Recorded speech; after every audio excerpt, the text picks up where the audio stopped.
Hey guys, Mana here, bringing you another Warlock guide. This time I'm going to be talking about everything you need to know to be a successful Affliction Warlock.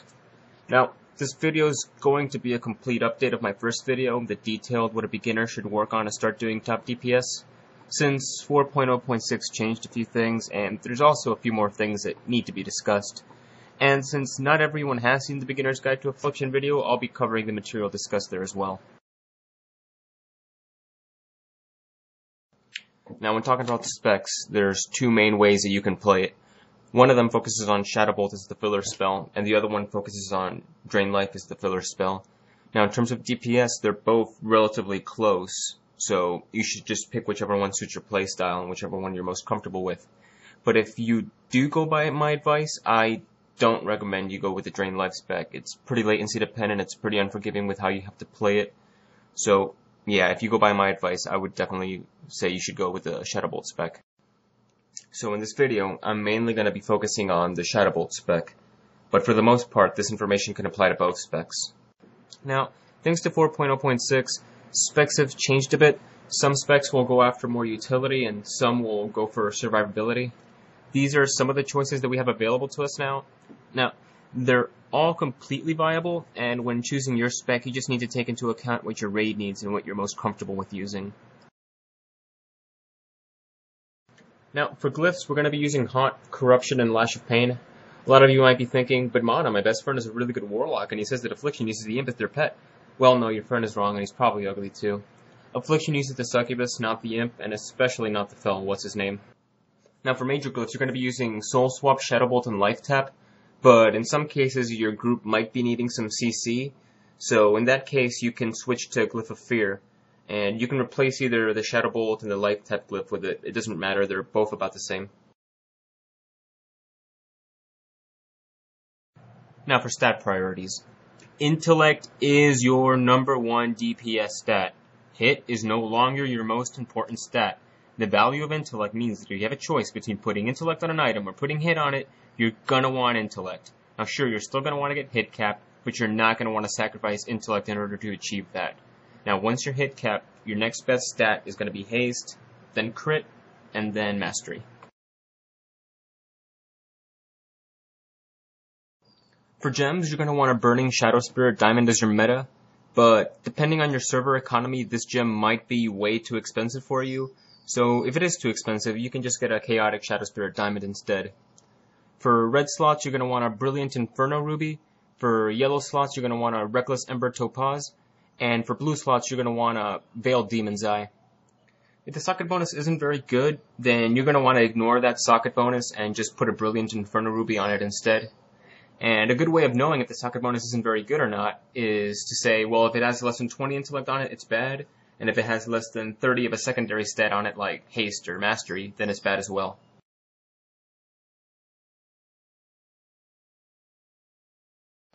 For enchants, well, there's kind of a lot of them, so I'm going to include a list in the description below with links to Wowhead for each one, so that you can see which ones are best for you. And obviously, a lot of them are quite expensive, so I'll include a link to a cheap alternative to that enchant, which should be effective as well. When it comes to reforging, you're going to want to increase your hit rating, since reforging isn't going to allow you to increase your intellect. So any mastery and any crit that you have, you're going to be reforging back to hit. And if you're already hit cap, you're going to be reforging your mastery and your crit to haste instead. Professions are another way that you can further optimize your character. You're going to want 2 professions that will help you boost your intellect as much as possible. Now, I do recommend tailoring as one of them, because it gives a significantly higher boost to your intellect than all the other professions. But the choice is really yours. You can choose 2 of them, it doesn't matter, just as long as they increase your intellect.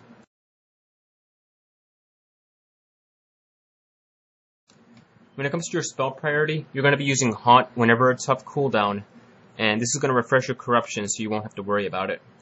You're going to be casting Bane of Agony as soon as it runs out, and it's important that you don't refresh it before it finishes.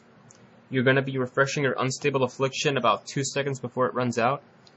And from 100% to 25%, you're going to be using Shadow Bolt or Drain Life as filler, if none of the previously mentioned spells need to be cast. And also, during the 100% to 25% phase, if you're ever in melee range, you should be using Shadow Flame whenever it's not on cooldown. Finally, after 25%, you're going to stop using Shadow Bolt and Drain Life, and instead you're going to start using Drain Soul as your filler. At this point, if you've been using Shadow Flame in melee range, you won't be using it anymore, since it's better to just use Drain Soul instead. Now lastly, there's Demon Soul. Now, you should be using this whenever it's off cooldown, or you should be timing it with either a trinket proc or some other kind of proc, or you should be using it alongside with an unused trinket. This way you get a much better benefit out of it than just using it normally. So during most boss fights, you're going to have to move to some degree or another, so it's important that when you're moving, you continue to cast. So for these moments, if you don't need to refresh your Corruption, and if you don't need to recast Bane of Agony, you should be using either Life Taps to get some mana back so that you don't have to do it later in the fight, or you should be using a Fel Flame to do a little bit of damage and also increase the duration of your Unstable Affliction. For AoE, you have two main choices. The first one is for fights with two main targets. You should be soul swapping your first target and exhaling on the second, maintaining dots on both of them, and using your basic spell priority on the primary raid target. The second form of AoE involves using Soulburn, Seed of Corruption, and then either spamming a bunch of Seed of Corruptions, or just switching between all the mobs that you're targeting and using Unstable Affliction. And if there's no risk in getting into melee range, you should be getting into melee range and using Shadow Flame whenever it's off cooldown.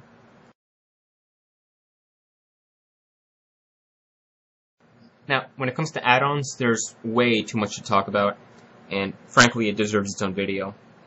But there are two things that I do highly recommend. The first one is some kind of timer add-on that'll keep track of your dots.